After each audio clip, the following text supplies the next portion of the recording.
Hi guys! Welcome to my vlog. So for today's video po, so nakikita nyo naman, ayan, ang dami kong sakay ngayon.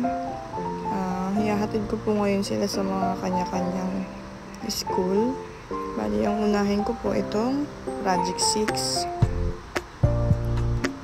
Ayan, so si Nanay, babalik rin naman daw siya, kaya sinabay ko na lang siya.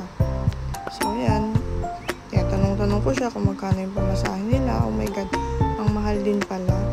Then ay pabalik na kami. Then ang next ko naman, ihatid itong dalawang pamangkin ko. Sumama pa si Saya kasi wala siyang magawa.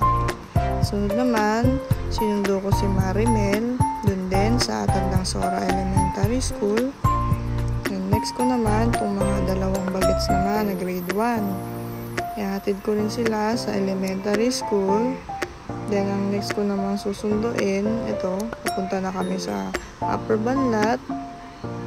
Susunduin ko naman si Patricia. Ayan, medyo traffic lang. Then, ayan na. Hindi ko na siya nasundo sa school niya kasi late na. Kaya, hinintay niya na lang ako sa 7-Eleven. Then, ayan, after nyan, 12:30 PM po siya natapos. Ang next ko namang susunduin is 5 PM na mamaya.